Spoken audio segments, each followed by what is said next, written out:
খুতবা চলাকালীন সময়ে আমাদের খতিবরা কখনো খুতবা থামায়?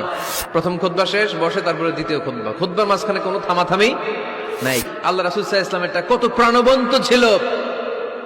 আল্লাহ রাসূল সাল্লাল্লাহু আলাইহি ওয়াসাল্লাম সোসাইটি ওরিয়েন্টেড একজন পার্সোনালিটি ছিলেন, সমাজের মানুষ কেন্দ্রিক, খুব সামাজিক ছিলেন আল্লাহ রাসূল সাল্লাল্লাহু আলাইহি ওয়াসাল্লাম। এজন্য খতিব হবে এরকম প্রাণবন্ত খতিব।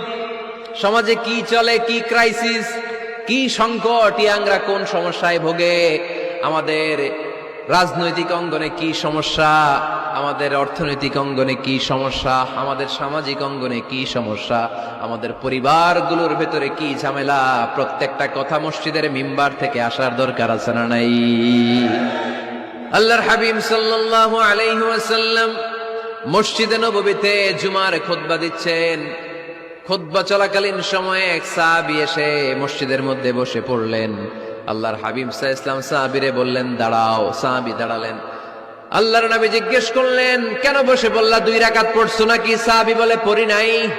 বিশ্বনবী বললেন, তাহলে তাড়াতাড়ি 2 রাকাত নামাজ পড়ে বসে যাও। সুবহানাল্লাহ পড়ো। 2 রাকাত পড়ো নাই তো পড়ো, দাঁড়াও, তারপরে বসো। দেখেন, খুতবা চলাকালীন সময়ে আমাদের খতিবরা কখনো খুতবা থামায়? কথা বুঝেন নাই? জুমার খুতবা আপনারা শুনেন না? খুতবা চলতেছে, ওই মুহূর্তে ইমাম সাহেবরা কখনো খুতবা থামায়?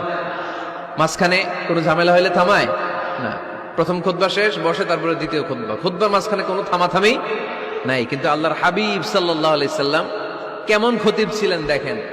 আল্লাহর হাবিব সাল্লাল্লাহু আলাইহি ওয়াসাল্লামের খুতবা দেওয়ার স্টাইল এন্ড অ্যাটিটিউড এবং আমাদের খুতবা দেওয়ার স্টাইল এন্ড অ্যাটিটিউড, আল্লাহ রাসূল সাল্লাল্লাহু আলাইহি ওয়াসাল্লাম এটা কত প্রাণবন্ত ছিল। আল্লাহ রাসূল সাল্লাল্লাহু আলাইহি ওয়াসাল্লাম সোসাইটি ওরিয়েন্টেড একজন পার্সোনালিটি ছিলেন, সমাজের মানুষ কেন্দ্রিক, খুব সামাজিক ছিলেন আল্লাহ রাসূল সাল্লাল্লাহু আলাইহি ওয়াসাল্লাম। তিনি দেখলেন একজন বসে পড়ছে, উনি খুতবা থামায় দিলেন। জুমার খুতবা থামায় বললেন, এই নামাজ পড়ছো না? পড়ো, 2 রাকাত পড়ো। আবার খুতবা শুরু করলেন। সুবহানাল্লাহ পড়বেন না? একবার তিনি খুতবা দিচ্ছেন, দেখলেন আল্লাহ রাসূল সাল্লাল্লাহু আলাইহি ওয়াসাল্লামের 2 জন নাতি হাসান আর হুসাইন রাদিয়াল্লাহু তাআলা আনহুমা, ছোট্ট মানুষ, একজন এদিকে দৌড় দেয়, আরেকজন ওদিকে দৌড় দেয়। আল্লাহর হাবিব সাল্লাল্লাহু আলাইহি ওয়াসাল্লাম খুতবা থামিয়ে দিলেন, মিম্বার থেকে নেমে আসলেন, 2 নাতিকে 2 হাতে ধরলেন, ধরে আস্তে করে জান্নাতের এই 2 সর্দারকে নিয়ে মিম্বারের উপরে দাঁড়ালেন। এই হাতে এই নাতি, ওই হাতে আরেক নাতি। এরপর দাঁড়িয়ে দাঁড়িয়ে তিনি বাকি খুতবা দিলেন। পড়েন সুবহানাল্লাহ। কত প্রাণবন্ত খুতবা। উনিও খুতবা দিতেন, আমরাও খুতবা দেই। আল্লাহর হাবিব সাল্লাল্লাহু আলাইহি ওয়াসাল্লাম খুতবা দিচ্ছেন।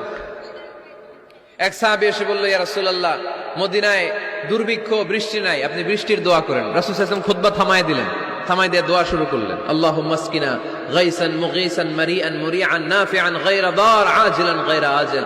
আল্লাহ, উপকারে বৃষ্টি দেন, যে বৃষ্টিতে আমাদের ফসল জন্মাবে, সবুজ ঘাস লতা পাতা জন্মাবে, আমাদের গবাদি পশুর রিজিক বাড়বে, এরকম উপকারে বৃষ্টি আমাদেরকে দিয়ে মদিনাটারে ধন্য করে দেন। বৃষ্টি শুরু হলো। জুমাবার বৃষ্টি, শনি রবি সোম মঙ্গল বুধ বৃহস্পতি শুক্র, টানা 7 দিন বৃষ্টি। এবার বৃষ্টির চোটে মদিনায় বন্যা হয়ে গেছে।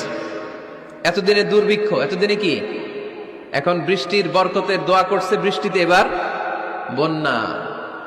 যেই সাহাবী বৃষ্টির জন্য দোয়া করতে বলেছিলেন, পরের জুমাবারের খুতবার সময় এসে ওই সাহাবী বলেন, ইয়া রাসূলুল্লাহ, আবার খুতবার মাঝখানে, ইয়া রাসূলুল্লাহ, আর বৃষ্টির দরকার নেই, আর দরকার নেই, এবার বৃষ্টি বন্ধের দোয়া করেন। আল্লাহর হাবিব সাল্লাল্লাহু আলাইহি ওয়াসাল্লাম খুতবা থামিয়ে আবার বন্ধের দোয়া, আল্লাহুম্মা হাওয়ালাইনা ওয়ালা আলাইনা, হে আল্লাহ আমাদের চারিদিকে দেন, মদিনাতে আর বৃষ্টির দরকার নাই। চিল্লায় পড়েন সুবহানাল্লাহ। এজন্য খতিব হবে এরকম প্রাণবন্ত খতিব।